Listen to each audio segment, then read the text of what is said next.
maravilhoso, tinha algo ali que ia mudar todo o contexto da história para nós evangélicos hoje. E claro que ao primeiro momento, Martinho Lutero, naquele dia, ele não tinha uma ideia, meus irmãos, de desvincular da Igreja Católica.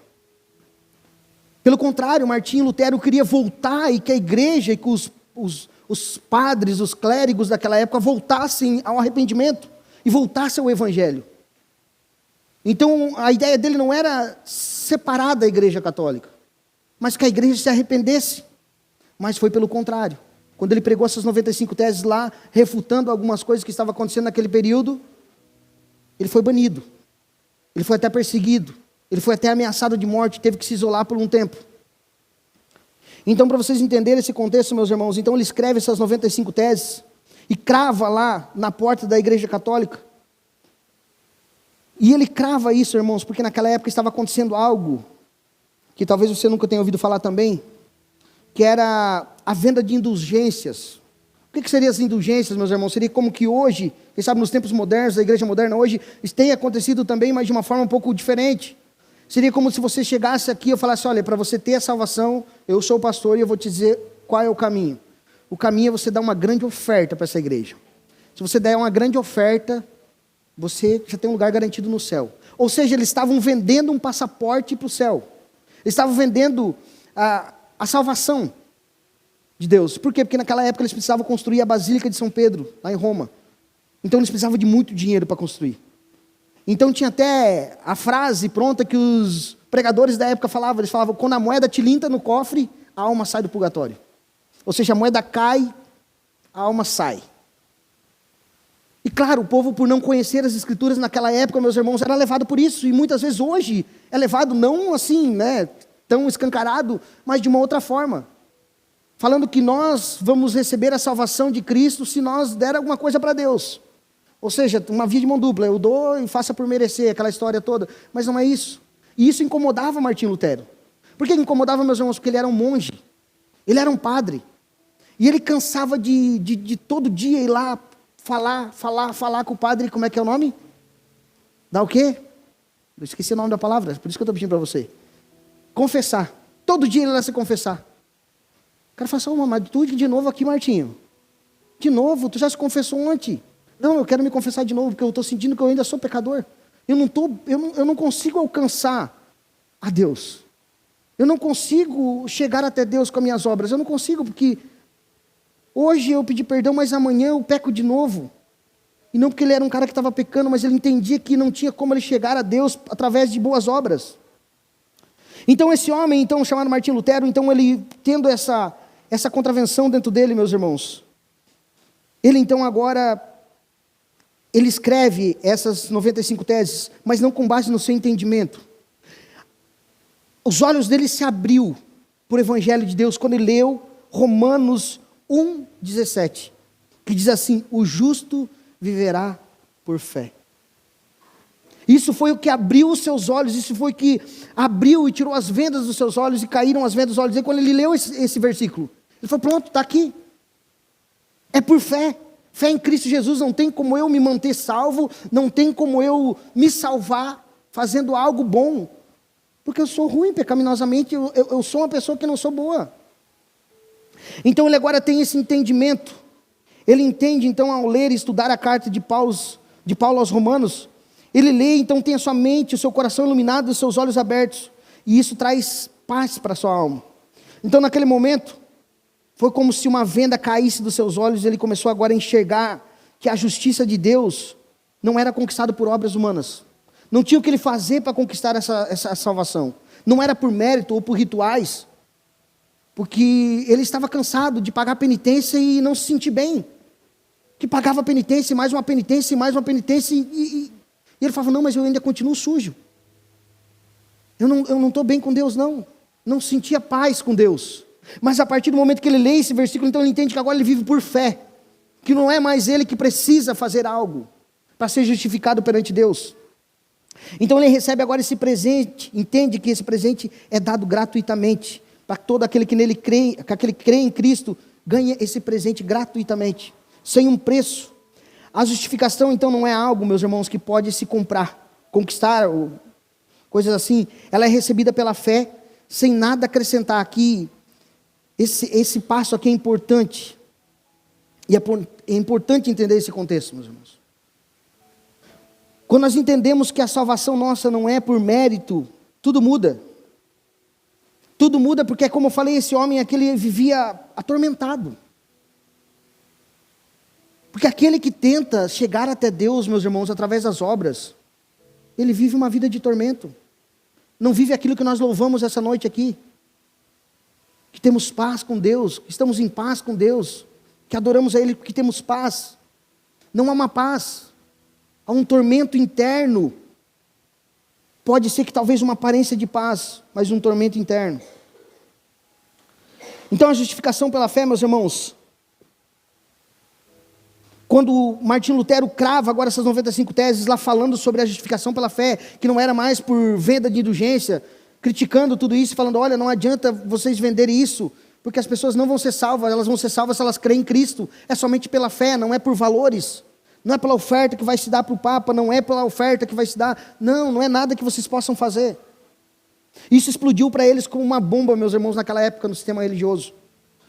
Foi algo então que mexeu com tudo, e como eu falei, Martim Lutero não tinha a intenção de se separar. A intenção era que se arrependessem e mudassem e voltassem para o Evangelho. Mas não, eles lutaram contra e até falaram, se você talvez vê um filme, tem um filme que Martim Lutero fala, né, e ele foi interrogado, e eles falaram para ele, Martim, por que tu não rasga tudo que tu já escreveu, esquece tudo e nós continuamos, prosseguimos e tu continua sendo monge, padre aqui com a gente e tal. Ele falou, não tem como ir contra a minha consciência, não é justo. Não é bom que um homem vá contra a sua própria consciência. A sua consciência já estava transformada, ele já entendia que não tinha mais como conviver junto naquela situação. Então, meus irmãos, a igreja, hoje em dia também não está muito diferente. Não está muito diferente. Agora, hoje, meus irmãos, 5 séculos depois, 507 anos depois, no Brasil, nós enfrentamos também um cenário semelhante. Ainda hoje, por meio de uma religiosidade superficial, as pessoas ainda, elas muitas vezes buscam se aproximar de Deus por meios de ritos ou tradições. Elas tentam, é pagar a penitência, literalmente. Eu vou pagar isso aqui, porque daí eu fico mais amigo de Deus. Eu vou fazer isso aqui, e agora eu vou ficar mais próximo de Deus. Eu vou fazer esse ritual e vou ficar mais próximo de Deus. E então, em muitos, meus irmãos, contextos hoje, tentam fazer isso. Tentam através de ritos, de tradições, que não se baseiam na fé em Deus, mas na própria força do braço, tentam se aproximar de Deus. Ou seja, aquela história que talvez você já ouviu, se você for uma pessoa boa, você merece ir para o céu. E assim muitos estão indo para o inferno, com essa frase. Se você for uma pessoa boa, você merece. Ninguém merece, meus irmãos. Ninguém merece. Essa é a verdade. E nós vamos entender o porquê, porque Paulo está falando aqui, então, agora esse texto que nós lemos em Romanos, do 21 ao 31, vai falar sobre isso. Então esse pensamento muitas vezes ecoa nos dias de hoje. Se você for uma pessoa boa, você merece o céu. Um pensamento que ecoava lá atrás, na mentalidade daquele povo pré-reforma, antes da reforma protestante, antes de 1517. Em 550 anos atrás, era isso que o povo pensava. Se você for bom, e isso que Martim Lutero pensava também. Ele falou, não, então só tem que ser bom. Se eu sou bom, tá bom, já vou para o céu. Mas ele notou, com o passar do tempo e conhecendo a si mesmo, falou, não tem como ser bom. Até posso fazer práticas boas. Você já parou para pensar hoje, meus irmãos? Só hoje, quanta coisa você pensou? Ruim e má? E quem sabe alguma coisa que você pensou e até pensou, não, isso aqui não pode. Não pode ser que eu pensei isso hoje. É isso que acontecia com Martim Lutero. Ele sacrificava, ele fazia obras, ele se confessava, mas o coração dele, a mente dele pensava coisas que ele falava, não pode. Não adianta eu fazer na prática e na minha mente, meu coração é corrupto. Aqui dentro, as coisas fluem dentro da minha cabeça sem eu querer. Então era isso que acontecia com Martim Lutero. Então hoje, meus irmãos, acontece ainda hoje. Há muitas crenças equivocadas que participar, quem sabe, de um culto como esse, Quem sabe por você participar, quem sabe você entendeu isso, espero que hoje teus olhos sejam abertos, a tua alma receba luz hoje nessa noite, através do Espírito Santo de Deus. Quem sabe por uma crença equivocada, você pensou que participar de um culto que nem hoje, você está merecendo o céu. Você falou, eu vou no culto hoje, porque se eu for no culto hoje, eu estou mais próximo de Deus. Exato, você está mais próximo de Deus, porque Deus está falando contigo nessa noite. Mas você não vai receber salvação porque veio no culto. Se for meramente um ato religioso, você fala, não, eu só vou mais esse domingo, porque agora eu estou, sabe, está pago, mais um dominguinho, estou mais próximo de Deus. Não. Se for isso, infelizmente, eu tenho para te dizer que você não é salvo. E não está salvo porque não é por mérito. Mas talvez muitas pessoas estão pensando assim, por causa que eu participei de um culto. Quem sabe porque eu dei uma oferta. Quem sabe porque eu participei de uma certa prática religiosa. E assim eu posso garantir que Deus me ama mais, ou que Deus vai me aceitar. E não é isso. Não é isso que a palavra de Deus diz. Era esse mesmo tipo de confiança, então, que Lutero começa a pensar e começa a lutar contra. E assim como Lutero confrontou os enganos daquela época, meus irmãos, nós somos chamados também a confrontar esses enganos. Que quantas vezes alguém chega para ti e fala assim, quem sabe já disse até essa frase, assim, se eu for uma pessoa boa, eu vou merecer o céu, eu mereço o céu, porque eu sou bom. Eu nunca traí minha esposa, eu não roubo, eu não mato, eu mereço o céu. E ninguém merece o céu.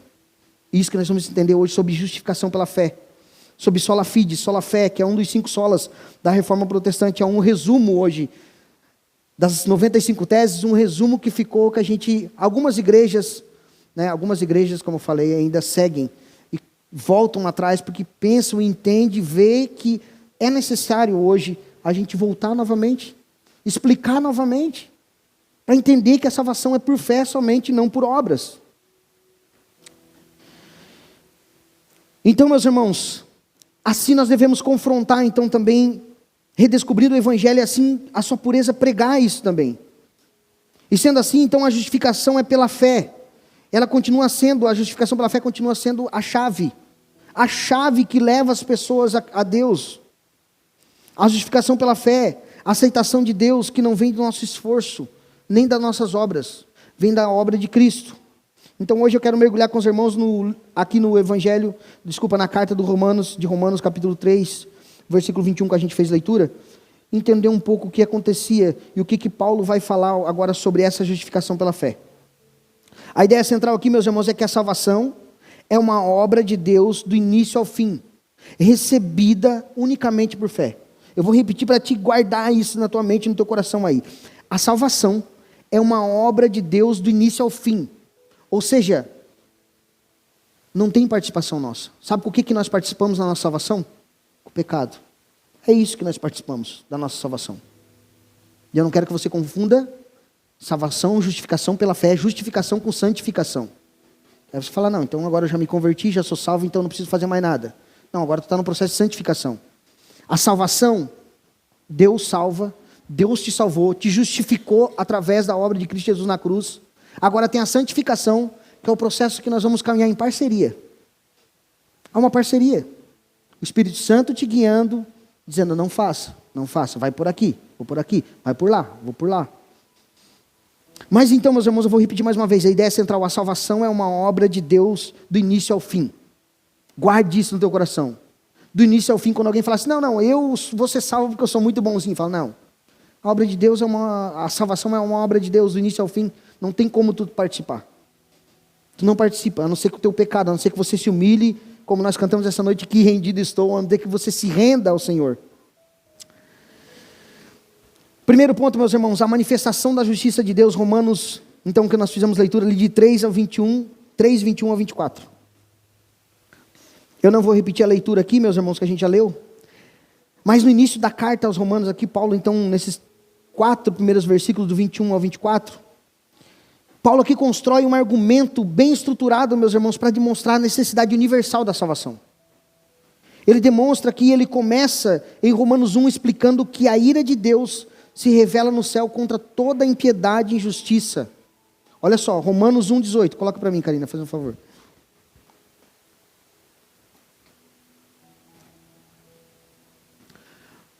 Romanos 1,18, olha só o que ele fala. A ira de Deus se revela do céu contra toda a impiedade e injustiça dos seres humanos, que por meio da sua injustiça suprimem a verdade. Então Paulo aqui já começa aqui construindo um argumento bem estruturado, já no começo da carta aos Romanos. Ele mostra como os gentios aqui, que não possuíam a lei de Moisés, meus irmãos, deixa eu explicar para alguns irmãos aqui. Isso é ser crente, meus irmãos, é ter paciência, porque quem sabe você já sabe tudo que eu estou falando aqui, você fala assim, pastor, nós já fizemos, é a terceira vez, né? Salvo engano, a terceira vez nós estamos fazendo essa série dos 5 solas, então tem irmãos aqui que já ouviram, estão ouvindo de novo, claro que é outra ministração, mas estão ouvindo de novo sobre somente a fé. Mas isso é ser crente, é ter paciência, para que outros irmãos venham aprender também. Gentios é todo aquele que não nascia judeu, ou seja, os judeus, todo aquele que não é judeu é gentil. Então vamos resumir. Existia o povo judeu que tinha a lei de Deus, o Antigo Testamento, os 5 primeiros livros da Bíblia, o Pentateuco, que a gente costuma chamar, era a lei de Deus para eles. O judeu tinha isso.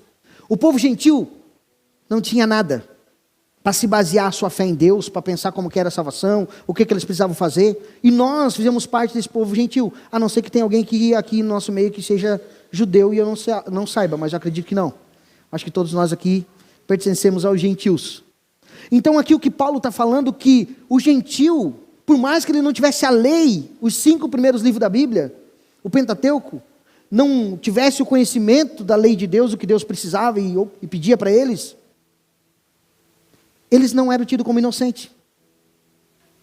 Porque a criação de Deus, a criação de todas as coisas, gritava para eles que existia um Deus. Dentro deles havia ainda uma lei moral dentro deles. Matar é errado. E eles não precisavam ler o Pentateuco para saber que matar era errado. Então isso já era contra eles. É isso que Paulo começa argumentando aqui no capítulo 1 de Romanos. Porque ainda que eles não tivessem a revelação escrita, então a revelação da natureza demonstrava claramente o poder da divindade de Deus. Que existia um Deus, que não tem como as coisas ser criadas do nada, que existia alguém que criou essas coisas. Ele falava, alguém fez. Alguém colocou a mão e planejou e fez isso aqui. Então eles não eram tidos mais como inocentes. Agora, no invés de, entanto, eles adorar o Criador dessas coisas, eles começaram a adorar a criatura. Vocês estão me entendendo? Eles olhavam para a natureza, sabe aquela história? Tu vai lá numa cachoeira, linda, maravilhosa, tu olha lá, tu vê aqueles pássaros coloridos, tu vê um passarinho cantando aqui, tu lá e fala, que lindo isso aqui. Que maravilhoso. Alguém fez. Alguém fez isso aqui. Mas é o seguinte, eu vou começar a adorar essa cachoeira. Porque essa cachoeira merece toda a glória. Ela refresca. Ela traz água para mim tomar com a minha família. Eu vou começar a sacrificar para essa cachoeira. Porque afinal ela dá até a água que cresce, a minha horta lá em casa vem daí. Era isso que acontecia. O povo agora começou a adorar a criação. Quem sabe tinha alguém lá que morreu e era muito querido. Era muito querido. Obrigado. E eles olharam para aquela pessoa que era muito querida e falaram, sabe uma coisa? Nós vamos começar a adorar. Vamos começar a adorar o fulano, porque o fulano era tão querido no nosso meio. O vovô, o tataravô. Vamos começar a fazer uma oração, um negócio aqui, uma oferta, uma oferenda. Eles sabiam que eles tinham que fazer algo, mas eles faziam da forma errada. E começaram a adorar a criação. Então começaram a criar meios de adorar não a Deus, o Criador, mas a criação. A natureza, o Deus Sol, a chuva, e fazer vários rituais da sua própria mente, da sua própria cabeça, mas de uma forma a idolatrar, de uma forma que idolatrando então outras coisas. Então, meus irmãos, a idolatria aqui, a perversão aqui, trocando, então eles começam a fazer isso tudo trocando pela glória de Deus. Trocando a glória de Deus por imagens corruptíveis. Que a ferrugem, a traça, corrói, e é diferente hoje ou não? Eu te pergunto. Está muito diferente hoje? Não está, meus irmãos. Não está. Porque se o meu Deus é um Deus que eu posso botar no bolso, se o teu Deus é um Deus que pode botar no bolso, vamos para casa. Vamos para casa que não vale a pena nós estar aqui. Se o teu Deus é um Deus que se cair quebra, vamos para casa. Não vale a pena nós estar aqui. Se o meu Deus quebra, que eu tenho que cuidar do meu Deus, ele não cuida de mim, eu cuido dele. Que Deus é esse? Se eu tenho um Deus lá em casa que eu tenho que fazer uma capelinha, vou falar o nome, uma capela para ele, fica lá dentro, e ninguém não pode pegar poeira, chuva, e eu não posso chegar, cuidado se o cachorro passar e bater, cai e quebra. Não é Deus. Que Deus é esse? Eu não quero. Mas o problema é que o povo estava assim, adorando, e ainda hoje adora.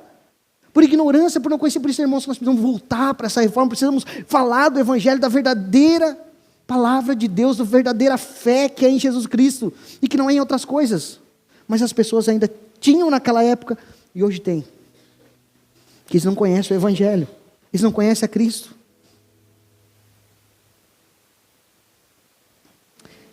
Então no capítulo 2, Paulo aqui volta o seu olhar agora para os judeus, que confiavam na lei como seu meio de justificação. Então pelo lado contrário, onde que esse povo gentil olhava para a criação e falava, olha, vamos adorar a criação. Vamos fazer algo com a nossa mão para que a gente possa adorar.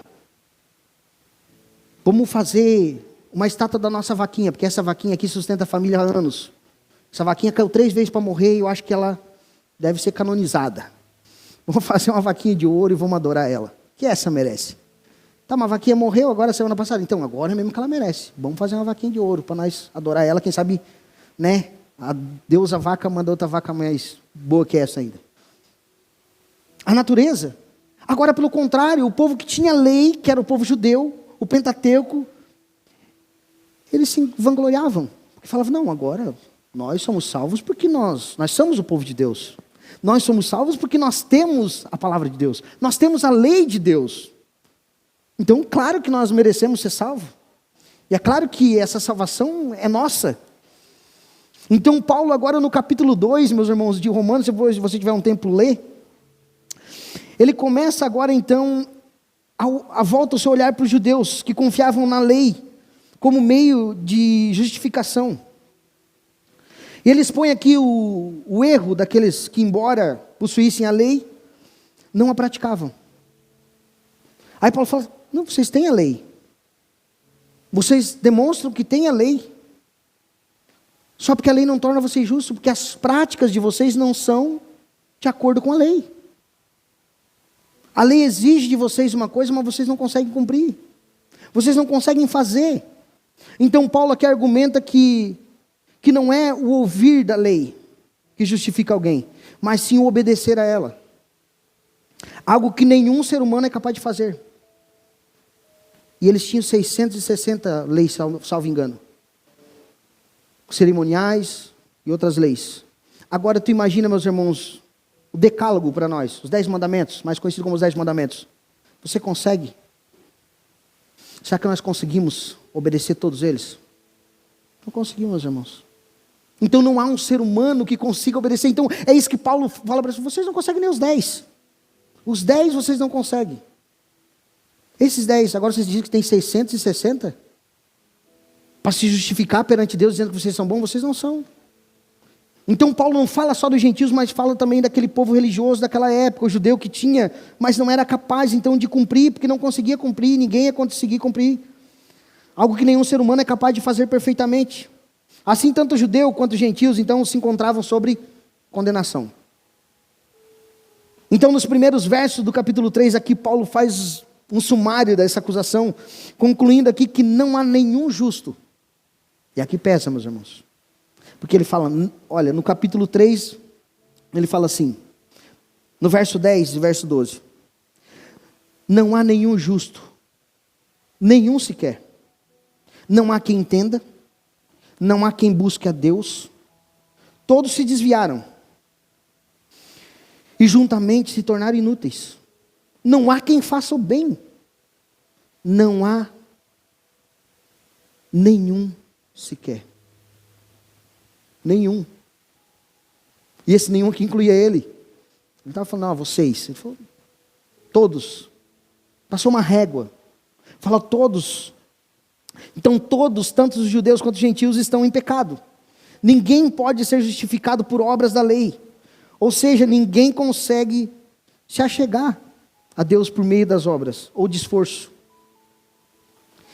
Esse diagnóstico aqui então sombrio da condição humana cria a necessidade urgente de uma solução que não possa ser obtida por mérito. Se nós não podemos fazer nada para chegar até Deus, como que nós vamos ser justificados perante Deus? Então Paulo agora aqui começa a mostrar a condição espiritual de toda a humanidade, que desde o nascer todos herdamos a consequência do pecado de Adão. Então todos já nascem pecadores. Todos, meus irmãos, todos nascem pecadores, é o que a palavra diz, que todos pecaram. Não há um sequer. A diferença, mas uma criança, a diferença é que a criança não fez um pecado moral ainda. Você já pecou moralmente, mas a criança não te xinga porque ela não sabe falar. Se ela soubesse falar, ela te xingava.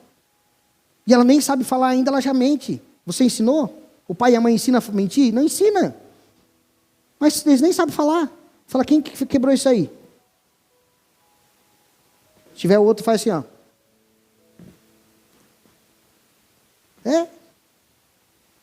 É assim, irmão. É a natureza. Vou falar algo que parece que é engraçado aqui. Lá em casa, sabe o que acontece? A minha menininha não sabe bem falar direito ainda. Tem 1 ano e 7 meses, eu sempre me engano. 1 ano e 7, né, amor? 1 ano e 9. Ela não sabe falar direito ainda, mas fala alguma coisinha. Aí ela faz cocô. E tem mau cheiro, né, meus irmãos? Então a gente sente de longe. Parece até um pecado na nossa vida ter um mau cheiro. Aí qualquer um que perguntar para ela, qualquer um, ninguém ensinou isso para ela. Imagina se eu ia ensinar isso. Fala assim, ô Lucy, quem fez cocô? Ela disfarça, olha assim e fala, papai. Eu não ensinei ela a fazer isso. Mas ela bota a culpa em outra pessoa. E eu insisto, falo assim, não, esse dia eu falei para ela, fala que foi a mamãe. Aí, foi a mamãe. Daí saí e falei assim, ô Lucy, quem fez? Papai. É isso, meus irmãos. Então, sim, uma natureza que já vem conosco, já vem intrínseca em nós. Por isso que Paulo diz, o bem que eu quero fazer, se eu não faço, o mal que eu não quero, eu logo faço. Romanos 7.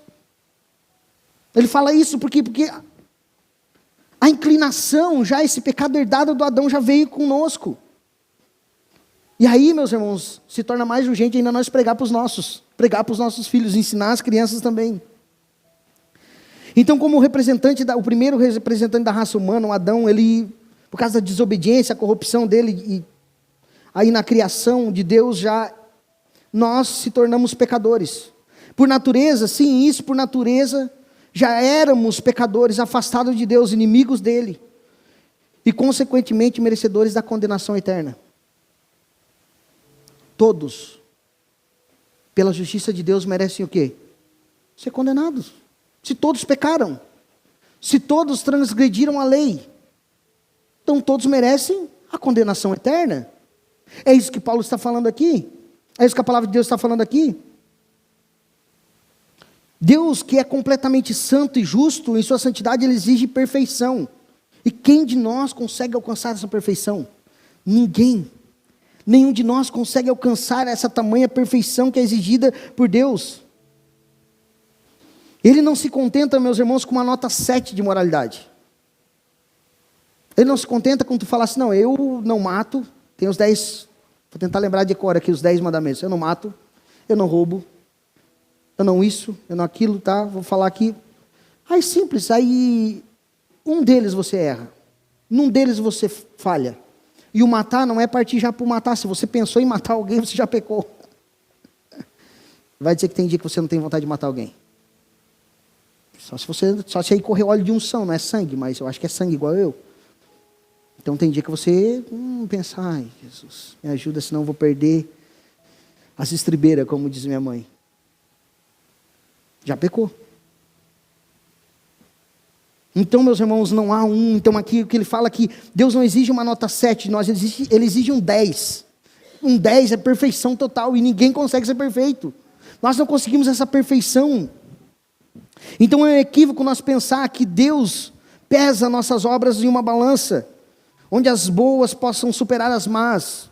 Não, hoje eu fiz uma coisa boa, hoje eu fui para o culto. Então, tá tudo legal. Botou na balança, Deus falou, opa, hoje eu estou mais bom, hoje eu estou bem legal com Deus. Daí amanhã você erra de manhã cedo.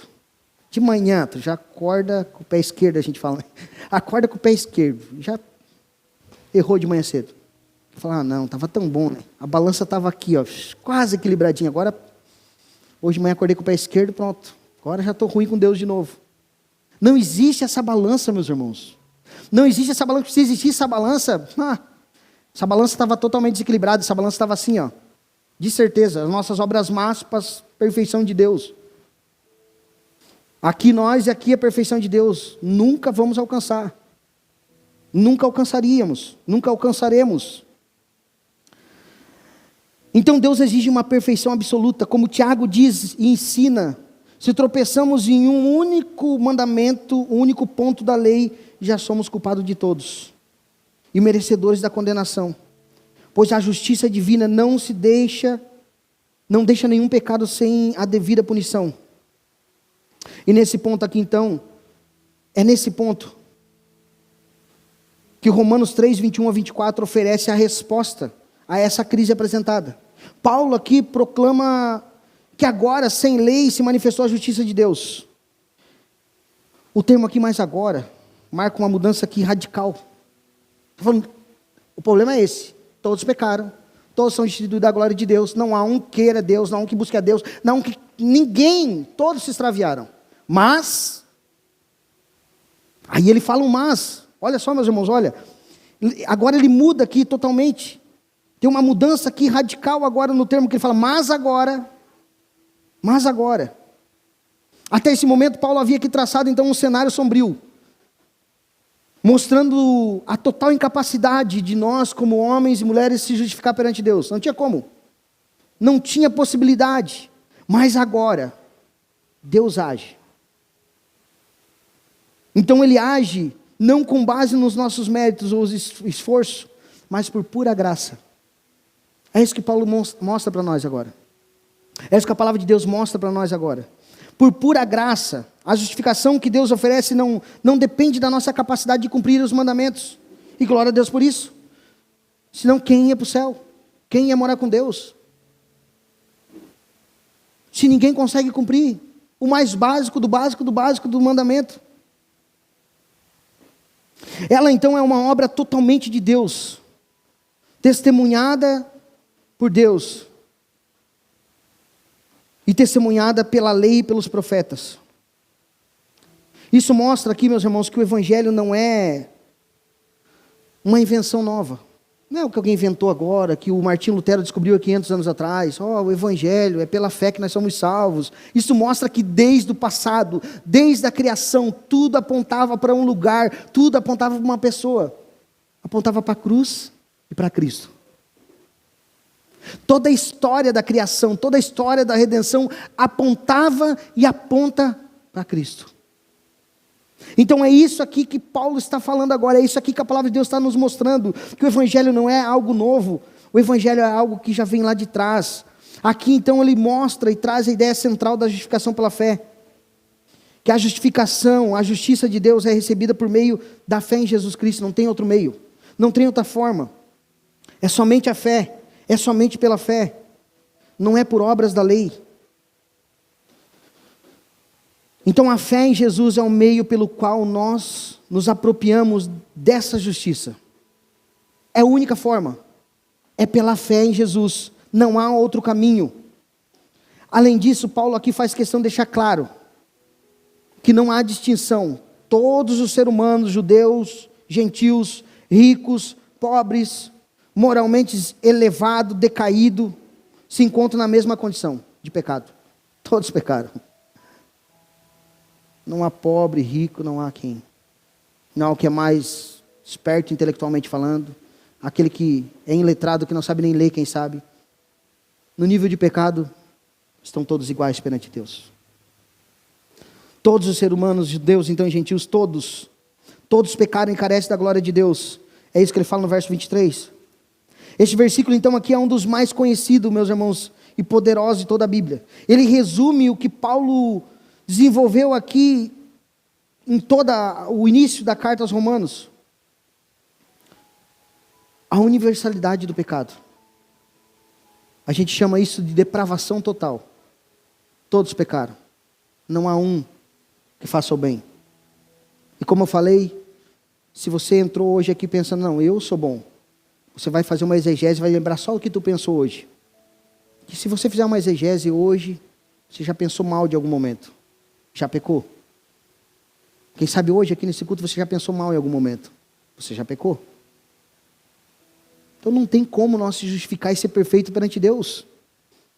Há uma universalidade aqui então. Todos pecaram e carecem da glória de Deus.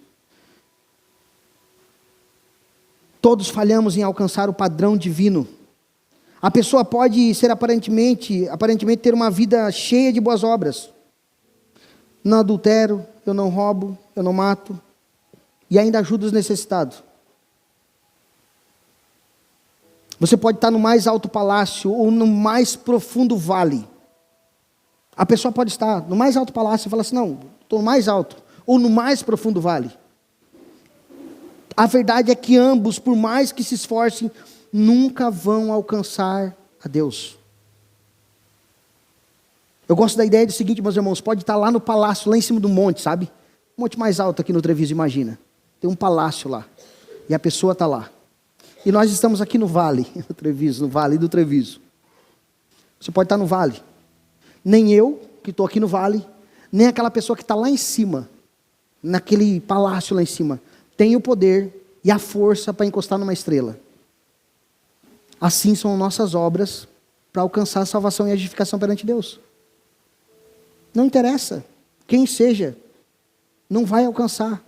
Não alcança a medida da justiça de Deus. Assim todos, então, por mais que se esforcem, nunca vão alcançar a Deus por seus esforços. Todos estamos distantes da glória de Deus. Estávamos, assim melhor dizendo, ou estamos, em algumas circunstâncias, que é a perfeição e a santidade de Deus, para a qual nós fomos criados. Adão foi esse homem que foi criado, para ser perfeito perante Deus. Mas por causa da queda, então, meus irmãos, ele se torna incapaz de se aproximar dele. Nós se tornamos incapazes de se aproximar de Deus pelas nossas forças. Você veio até aqui essa noite, mas você veio aqui porque o Espírito Santo de Deus te trouxe. Porque se fosse pelas tuas forças, tu estava em casa. Por isso, quando nós se esforçamos, meus irmãos, nós cansamos. Quando a nossa justificação não é pela fé e é pelo esforço, eu quero fazer ritos, eu quero seguir rituais, eu quero servir porque eu quero estar mais próximo de Deus para, de uma certa forma, pagar pela justificação. Essa forma, meus irmãos, vai acabar nos cansando, nos fadigando. Mais cedo ou mais tarde esse fardo vai ficar pesado. Vai ficar difícil. E aí o que acontece? Que as pessoas se afastam e falam, mas por que será? Saiu, mas era aqui, eu acho que era dos nossos. Não, é o que Paulo diz, parecia que era dos nossos, mas não era dos nossos, porque saíram do nosso meio. Porque se fosse dos nossos, estavam aqui conosco. Porque Jesus disse, o meu jugo é suave e o meu fardo é leve.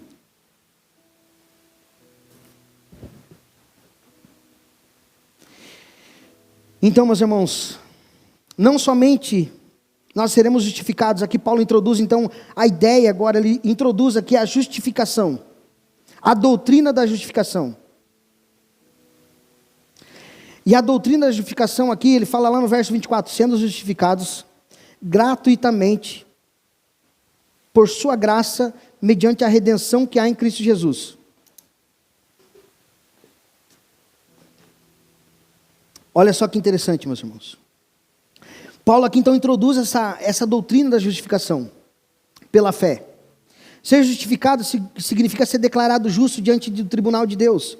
Significa que um dia, no julgamento final, apesar de sermos culpados, seremos declarados justos. Você conseguiu entender? Apesar de sermos culpados, vamos ser declarados justos. Mas não somente naquele dia glorioso, nós seremos declarados justos diante de Deus. Mas nós seremos declarados justos diante de Deus por causa de Jesus. É por isso que nós aqui somos declarados, apesar do nosso pecado, declarados como justos. É o que Martinho Lutero falava numa frase, ele afirmava, o cristão é ao mesmo tempo justo e pecador. O justo que já foi justificado e pecador porque continua pecando. Não fomos separados totalmente do pecado ainda. Ele tem uma frase que ele fala também, que ele fala que achava que o velho homem morria no batismo, na água do batismo. Mas na verdade ele descobriu que o velho homem sabia nadar. E não morreu lá.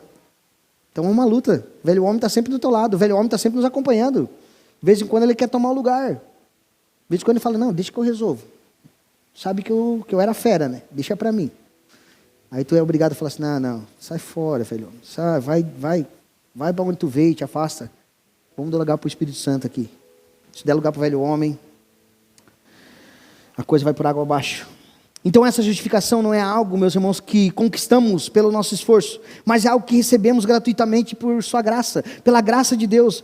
A justificação não é uma resposta pelas boas obras, mas um dom imerecido de Deus para nós. Paulo também usa aqui a palavra redenção, e a redenção aqui é tirada da ideia da escravidão, de um escravo que alguém vai lá e paga o preço. Nós cantamos hoje, aquele louvor, o primeiro louvor que a gente cantou, redenção, fala sobre isso, que hoje livre eu posso andar, que o passado já não mais tem poder sobre mim, é isso. A ideia agora que Paulo usa aqui como redenção é pessoas que estavam escravizadas, algemadas pelos pés, amarrados, atados em algum lugar, e Jesus foi lá e libertou e falou, agora tu pode andar, agora tu não é mais escravo do pecado, agora ele não está mais te segurando, te prendendo. Esse preço, então, foi pago pelo próprio sangue derramado de Jesus na cruz. Então, a cruz é o centro da redenção. Pois ali Jesus tomou sobre si a punição que era nossa, que nós merecíamos, e nos libertou da condenação. Se fomos justificados gratuitamente por sua graça, então tudo que podemos fazer, meus irmãos, é se humilhar diante dele. Tudo que nós podemos fazer é aceitar essa oferta de salvação pela fé. E se curvar, e se render ao Senhor. É isso que nós podemos fazer. Então Paulo aqui deixa claro que a justificação é um ato de Deus e não um esforço humano. E eu pergunto, em quem você confia para adentrar o reino de Deus? Em quem você tem confiado para adentrar o reino de Deus? É Jesus mais o quê? Você tem feito essa soma? Se tem feito essa soma, esquece ela, cancela. É Jesus mais eu cantar. É Jesus mais eu pregar. É Jesus mais uma oferta. É Jesus mais eu ir num culto. É Jesus, aí eu vou herdar o reino do céu. Não. É somente pela fé. É somente pela fé em Cristo Jesus. Não é Jesus e mais alguma coisa. Não é Jesus mais o teu esforço. Não é Jesus e mais o que eu faço. É somente Jesus. Se tu faz algo, é porque tu é grato. É porque tu já foi salvo. É por isso que você faz algo. É por isso que você serve a Ele. Porque você é grato, você sabe, você lembra de onde você estava amarrado. Você lembra de quem te libertou. E agora você é grato a Ele. Então quem você confia para entrar no reino dos céus? Em si mesmo ou em Cristo Jesus? Segundo ponto aqui, meus irmãos, o meio da justificação. Romanos 3, 25 diz assim: a quem Deus apresentou como propiação no seu sangue mediante a fé. Deus fez isso para manifestar a sua justiça, por ter Ele, na sua tolerância, deixado impunes os pecados anteriormente cometidos. 26. Tendo em vista a manifestação da sua justiça no tempo presente, a fim de que o próprio Deus seja justo e justificador daquele que tem fé em Jesus. Romanos 3, 25 a 26 aqui nos conduz então ao coração do Evangelho, onde Paulo explica aqui o meio pelo qual Deus justifica pecadores. Ou seja, nós estávamos até agora na má notícia, todos pecaram, não tem jeito, nós não chegamos até Deus, não tem força, não tem obra, nada que eu faça vai me levar até Deus, nada que eu faça vai me dar merecimento a ir para o céu. Mas agora Paulo fala assim, não, mas tem um jeito. Deus preparou isso. Deus preparou como você deve ser justificado. E aqui então Paulo começa falando sobre isso. Esses versículos aqui são fundamentais, meus irmãos, para a compreensão da justificação. Pois revelam como Deus, em sua santidade e justiça, pode perdoar o pecador sem comprometer, melhor assim dizendo, a sua justiça perfeita. Ou seja, meus irmãos, eu faço uma pergunta. Deus poderia esquecer do nosso pecado ou não? Deus poderia simplesmente falar assim, tá, Paulo, tu tem 41 anos, beleza, tu pecou, desde o início tu sempre foi pecador, sem falar dos pecadinhos que tu já Pecadinho não, esse pecadão que tu já veio ao decorrer da tua vida, só piorando, a tua vida só piorou, em questão do pecado. Mas é o seguinte, vamos esquecer de tudo isso aí. Será que Deus poderia fazer isso, meus irmãos? Deus poderia fazer? Talvez a gente pense que poderia, mas não poderia. Sabe por quê? Porque ele seria injusto. Seria como se eu e você estivesse à frente do juiz. Imagina a cena. Estamos na frente do juiz e você vai ser condenado à morte. Aí o juiz chega, fala assim, tu errou, tu fez isso, isso, isso, e por isso vai ser condenado à morte. Mas, vamos esquecer de tudo isso aí, tu pode ir embora. O que nós falaríamos? Que juiz injusto, cara. O juiz errou. Esse cara matou, esse cara roubou, esse cara fez um monte de coisa errada, e agora esse cara simplesmente esqueceu da sentença. A sentença é morte, e morte é morte. A sentença tem que ser justa. Então Deus não pode ser injusto. Deus precisa ser justo. E para ser justo, ele precisa condenar. Só que Deus teve um meio para justificar. Imagina agora a cena, você está lá na frente, ele fala, olha, você vai ser condenado. Tu fez isso, isso, isso, e agora a condenação tua é para a morte. E eu ia falar, tá certo, eu mereço. E quem estivesse no júri ia falar, correto, esse juiz é justo. Mas de repente alguém chegava e batia no meu ombro, falava, Paulo, eu vou dar vida por você. Eu vou dar vida. O juiz é Deus, o justo juiz, que julga e ninguém compra a causa, ninguém negocia com ele, e ele faz o que é certo, porque ele é justo, e a justiça era condenar. Mas aí alguém bate no meu ombro e fala, Paulo, eu morri por você. Ele fala, quem é? Quem é tu? Eu sou Jesus. Eu vou morrer no teu lugar. Alguém tem que pagar o preço por esse pecado teu. Por as coisas que tu fez, pelas obras que tu fez, tu é condenado. E alguém vai ter que pagar. Mas não se preocupe, eu vou morrer no teu lugar. Essa foi a obra que Jesus fez para justificar. Essa foi a obra que Deus preparou no seu plano para que fôssemos justificados pela fé. E aí nós olhamos para Jesus, aquele que vai morrer no meu lugar, e o que eu faço? Eu me rendo aos pés dele e falo, o que eu fiz para merecer isso? Fala nada. Tu não fez nada. Simplesmente porque eu amo você. É por isso que eu vou morrer no teu lugar. Essa é a justificação pela fé, meus irmãos. Simples assim. Deus não poderia voltar atrás e falar assim, não, eu vou esquecer o teu pecado. Porque o pecado, ou ele será castigado em nós, morte eterna, ou em Cristo.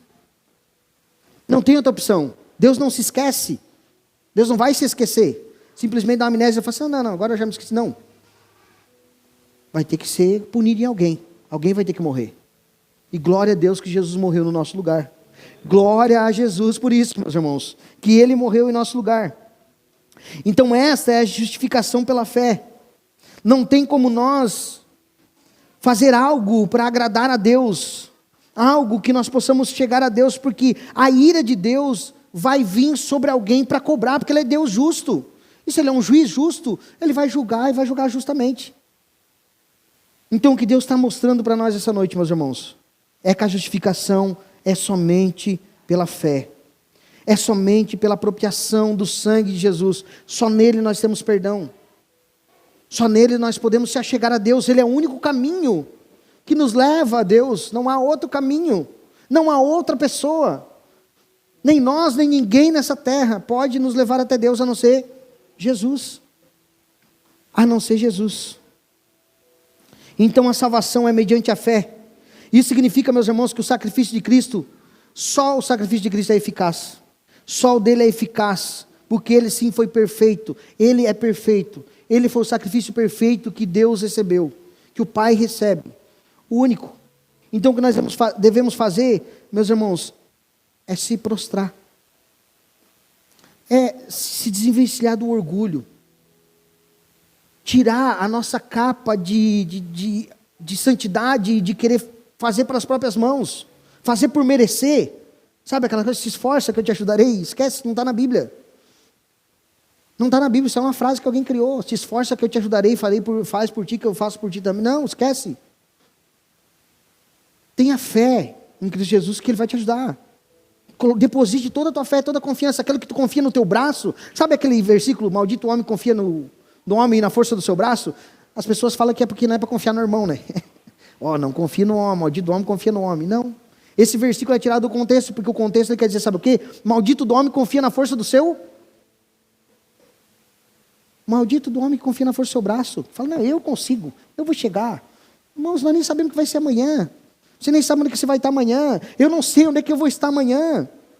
Tiago diz que a nossa vida é como a neblina que surge de manhã. Sabe a neblina aquela de manhã? Você acorda e você olha, que neblina hoje, está tudo fechado. Tu vira as costas, botar roupa para ir trabalhar. Cadê a neblina?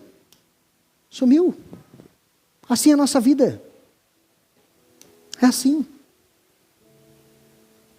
Então que nós não viemos confiar na força do nosso braço, mas depositar nossa confiança, depositar nossa fé sobre Jesus. Sobre Ele que nós precisamos depositar nossa fé. É Ele que nos declara justos perante Deus.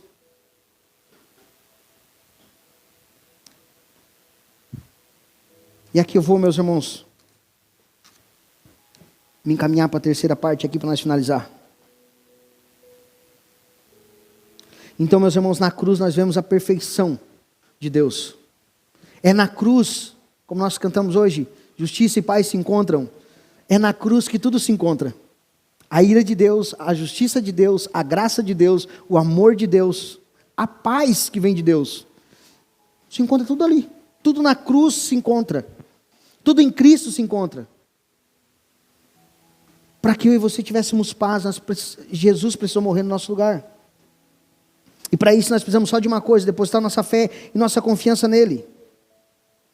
Agora, diante dessa verdade, como você tem respondido a esse amor? Com uma vida de obediência a Deus?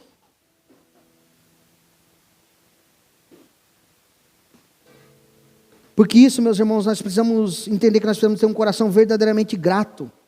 E demonstrar essa gratidão por meio das obediências práticas, da obra. Nós fizemos, como eu falei, nós não somos salvos pelas obras, mas somos salvos pelas boas obras. Jesus diz assim, aqueles que têm o meu mandamento, aquele que tem os meus mandamentos e os guarda, esse é o que me ama. João 14, 21. Você verdadeiramente ama a Deus? Como a sua vida prática evidencia isso? Como a tua prática tem evidenciado esse amor por Deus? Como nós temos evidenciado isso? Terceiro e último ponto aqui, meus irmãos. Romanos 3, 27 diz assim: onde fica então o orgulho? Foi totalmente excluído. Por meio de que lei? A lei das obras? A lei das obras? Não. Pelo contrário. Por meio da lei da fé. Concluímos, pois, que o ser humano é justificado pela fé, independente das obras da lei. Ou seria Deus apenas Deus dos judeus? Será que não é também Deus dos gentios? Sim, também dos gentios. Visto que Deus é um só, o qual justificará o circunciso e a partir da fé o incircunciso, por meio da fé. Então anulamos então a lei por meio da fé? De modo nenhum. Pelo contrário, confirmamos a lei. E aqui, meus irmãos, nós vemos Paulo agora fechando com chave de ouro. Paulo aqui então agora aborda uma consequência inevitável da justificação pela fé: a exclusão de toda a vanglória. Quando somos justificados pela fé, meus irmãos, a pergunta inicial do apóstolo Paulo aqui é incisiva: aonde fica então o orgulho? Cadê o orgulho? Cadê o orgulho nosso pela nossa salvação? Porque nós, por causa do pecado, da inclinação do pecado, meus irmãos, nosso coração já é corrompido e já quer ter orgulho, quer ter parte nas coisas, quer ter glória. Quem foi que fez ali? Quem foi que fez aquilo ali? Ah, não, aquilo ali eu fiz parte. Isso ali eu botei o último prego. Eu dei uma marretada, pelo menos a cova, o buraquinho eu ajudei a cavar. Não. A gente quer ajudar, a gente quer ter algo para dizer que nós temos glória. Por causa do orgulho. Eu costumo dizer que o orgulho acaba quando nós estamos no hospital, né, meus irmãos? Quem aqui já esteve no hospital, passou por alguma cirurgia, alguma coisa assim, tu sabe que teu orgulho ali vai tudo embora. Que ali é o lugar que tu pensa, bah, daqui ou é para casa ou quem sabe é para a glória com Cristo. Ali o orgulho acaba. Primeira coisa que eles falam, ó, tira a roupinha aí. Pode botar esse jalequinho aí. Não, mas tem que tirar. Pode tirar. Aí tu vai ser sedado, sabe o que vai acontecer. Acabou o orgulho. Mas aí, até então, meus irmãos, nós somos orgulhosos. Por causa do pecado. Então o que Paulo diz aqui agora, e começa falando aqui, finalizando, melhor assim dizendo, ele fala assim, ó, a pergunta inicial então dele aqui é, onde fica então o orgulho? Verso 27. Em outras palavras, Paulo aqui questiona, se a salvação é um dom gratuito de Deus, recebido pela fé somente, que espaço há para o orgulho? Ou para qualquer mérito humano? Quer dizer, eu não vou ter parte nenhuma? Não deixa nem um pouquinho para mim, sabe que não dá para Deus deixar 1%? Jesus fazia só 99% e eu fazer 1%? Será que eu não posso ter uma parte aí nessa salvação? Mérito? Chega lá no céu, e alguém está lá me esperando na porta e fala assim, opa, deixa eu dar uma olhada aqui.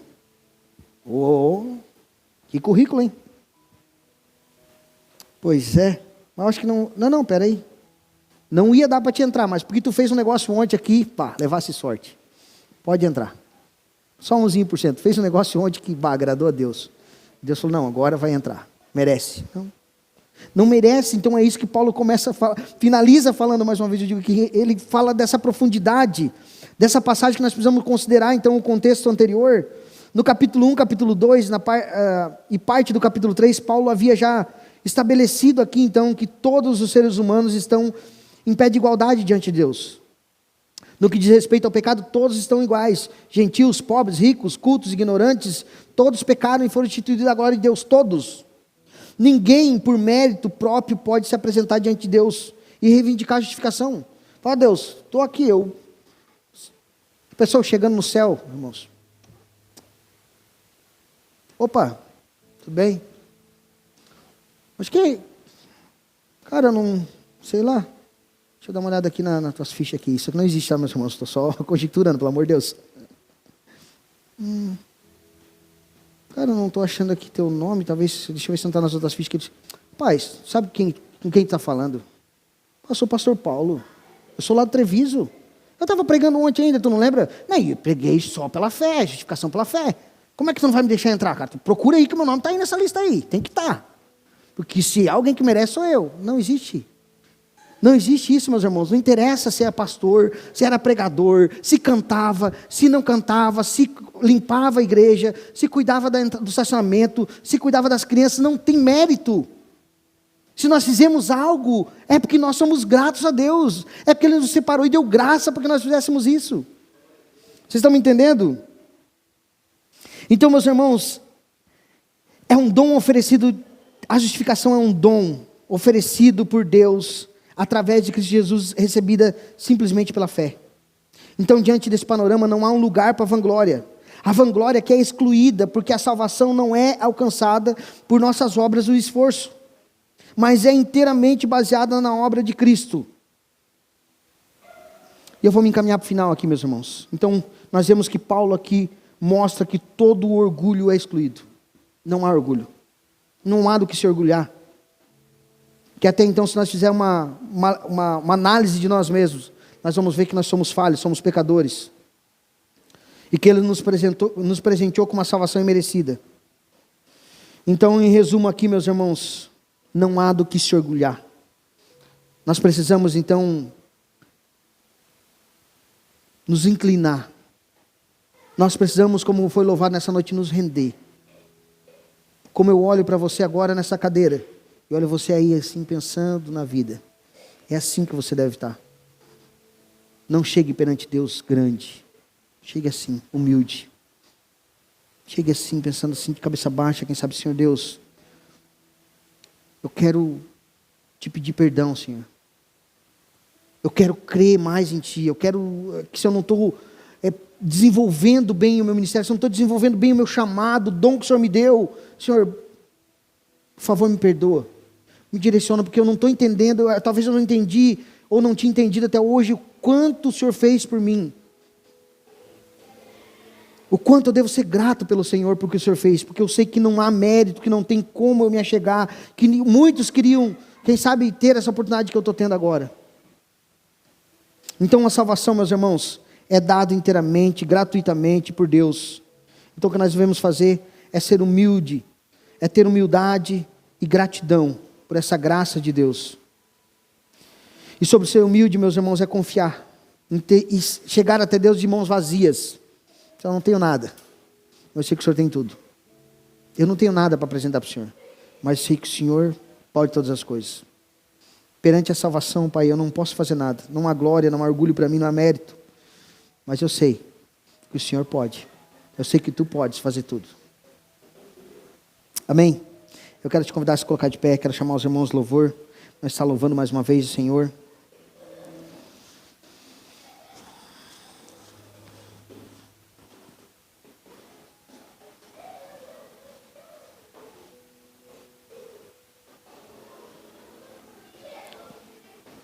Que possamos, meus irmãos, assim como os reformadores, proclamar essa verdade com ousadia, vivendo para a glória de Deus, em total dependência dEle e firmes na fé, em Jesus o nosso Redentor.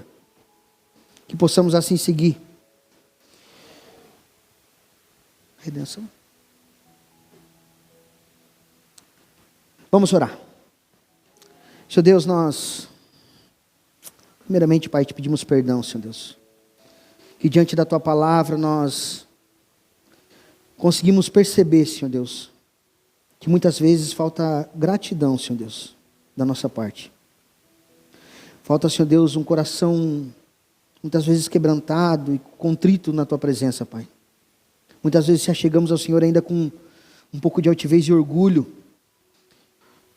E muitas vezes nós precisamos ser quebrantados mesmo. Muitas coisas vêm sobre nós e às vezes a gente não entende no momento. Mas a gente sabe, Pai, e entende que é necessário para que nós venhamos